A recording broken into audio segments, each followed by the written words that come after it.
shared with you earlier, we are continuing our sermon series entitled Blessed. And over the last couple of weeks and for the next couple of weeks, we're going to be taking a look at things that happen to us or things that we experience that, you know what, we don't always consider them to be a blessing. And yet I want to challenge you that they are. So when you hear that word blessed, when you hear the word blessed, what do you normally think of? I mean, when I hear the word blessed, one of the first things that come to my mind is I would love to be blessed with a 2011 Corvette. I mean, I would look good driving that, wouldn't I? And if you were at the hospital, I could get there quicker. I mean, it's not really a want, it's more of a need, I keep trying to tell my wife. So if you can help me out, please do so. You know, so when you think of being blessed, you think maybe of having a new car or a bigger and nicer home. When you think of being blessed, maybe you think of having a new job, a job that you really enjoy, or climbing up the corporate ladder, or making more money.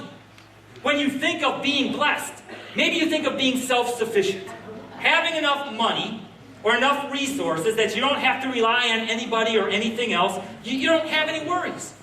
Or maybe when you think of being blessed, you think of finding the perfect parking spot at the mall. You know, instead of driving up and down looking for it's right there in front of your very eyes. You see, when a lot of people think of being blessed, those are the kinds of blessings that they think of. But I want to challenge you, can you be blessed by things that bother you? I mean, can you be blessed by things that aggravate you? You know, I want to challenge the way you think and say this. Something significant, if something significant bothers you, I mean something significant. If something significant keeps you awake at night and you just can't seem to fall asleep, if something significant motivates you to do something, to take action, to play a role, then you know what? I think that it could be a blessing. Remember Popeye the Sailor Man? Okay, what? Was it Brutus? Was that his name? Brutus? Yeah. Brutus, you know, Popeye, everything was going sweet in Popeye's life. He had no cares, olive oil, his girlfriend was right there with him on his side. And then all of a sudden, what would happen? Brutus would come into the picture. And Brutus would start to wreak havoc of all different sorts. And then finally, the line had been crossed. And Popeye copped an attitude. And remember the line that Popeye had? You ready? Everybody help me join. That's all I can stand, because I can't stand no more. Okay, it's like the line had been crossed. That's all I can stand, because I can't stand no more. He'd pop open that can of spinach. He'd basically squeeze it and pop it out, remember? He'd eat the spinach and he'd go and take care of business. Brutus wouldn't aggravate him anymore. That's all I can stand, because I can't stand no more. The line had been crossed, and he had to take action. This morning, I want to challenge the way we think. That you know what? We can be blessed with a burden. We can be blessed with a burden. Last week we said we're blessed with a need. And the need that we said was we need each other. God built us for community. It's not good that man is alone. Right from Adam and Eve, God tells us that we need each other. We need each other to encourage each other. We need the community in order to hold each other accountable, to help each other. I mean, there's all these different reasons why we need each other. So we're blessed with a need. Well, this morning, I want to share with you, we're blessed with a burden. And I want to ask a couple of questions to you this morning. And I want to help you kind of identify the burden in your life. I want to show you one or two ways not to respond. And then I want to show you the proper way to respond to a burden. So here's the first question. What breaks your heart? I mean, when you look at the world around us, when you look at our community, or when you look at your family, or what breaks your heart? I mean, what is it that when you see it, you just think to yourself, oh, I don't understand, or you just, you know, I mean, what breaks your heart? It's interesting, when you look at the book of Nehemiah, the prophet, Old Testament, this is what Nehemiah writes. I question them about the Jewish remnant that survived the exile, and also about Jerusalem. They said to me, those who survived the exile are back in the province, are in great trouble and disgrace. Here, we're talking about God's chosen people here. Okay, they're back into Jerusalem, and it says they're in great trouble and they're in disgrace. The wall of Jerusalem is broken down, and its gates have been burned with fire. When I heard these things, Nehemiah says, I sat down and wept. For some days I mourned and fasted and prayed before the God of heaven. You know, for Nehemiah, he showed up on the scene. God's chosen people in the holy city of Jerusalem.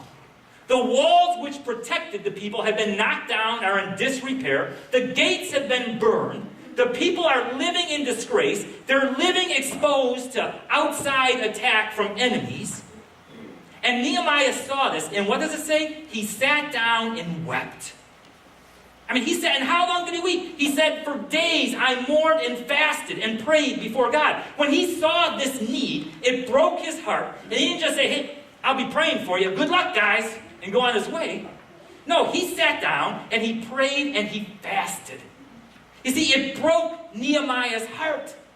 And even more than that, what it represented, the walls being torn down in Jerusalem, the gates being burned, what it represented was God's chosen people in disgrace, being completely exposed. And he broke his heart, and God used Nehemiah to build the wall in record time.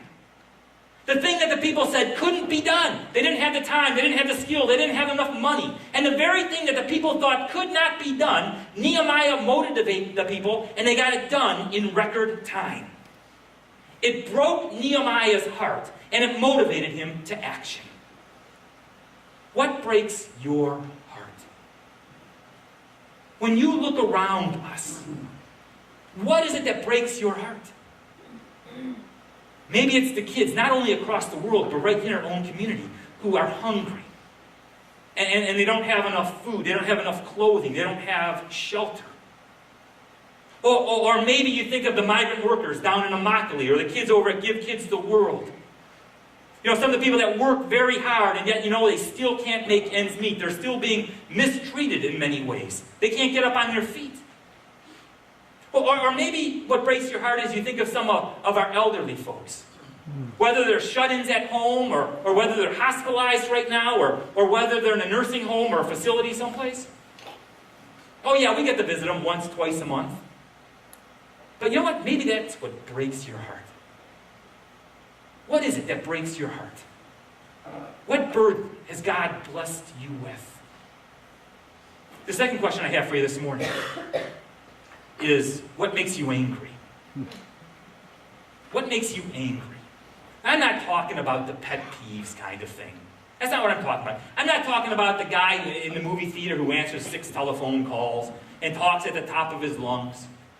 I'm not talking about the people here in the church service who actually make calls during my sermon. You don't.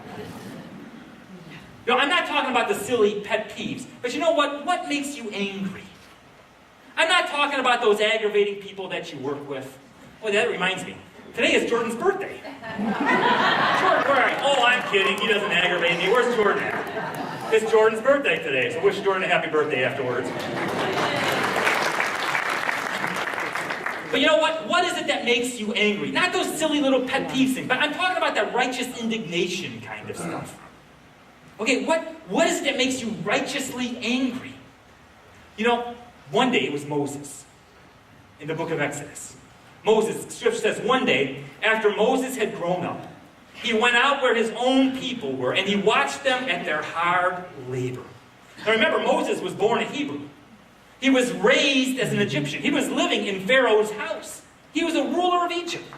He went out, he was watching the slaves during their hard labor. He was living as an Egyptian, but he was a Hebrew, and he always remembered his people. So he was watching his own people in hard labor, and he saw an Egyptian beating a Hebrew, one of his own people. Glancing this way and that way, and seeing no one, the Scripture tells us he killed the Egyptian and hid him in the sand. He killed the Egyptian and hid him. Now, I'm not telling you to go out there and go UFC on somebody. I'm not telling you to go out and smack somebody around, or kill somebody and bury him out in the sand over on Treasure Island. I'm not telling you to do that. Okay, but what is it that gives you righteous indignation? Remember Jesus in the Gospel of Mark? He went to the temple courts, and instead of being a place of worship and praise, what they saw there was money changers exchanging money and people selling their wares. It was no longer a place of worship, but it was a place of dishonest business. Jesus was righteously angry. He went through and cleared the temple courts, flipping over the tables and driving people out. His Father's house was to be a place of worship and praise. What is it that gives you that righteous anger out there? That injustice, that wrongdoing that you see? What is it that makes you angry? And maybe it's a burden for people that you say, you know what, we've got to step up. We've got to be doing something different. We've got to be making an impact in these people's lives. What makes you angry? My third question for you this morning is, what is it that you care about? I mean, what is it you care about? You find yourself scratching your head and thinking, I don't understand why everybody doesn't care about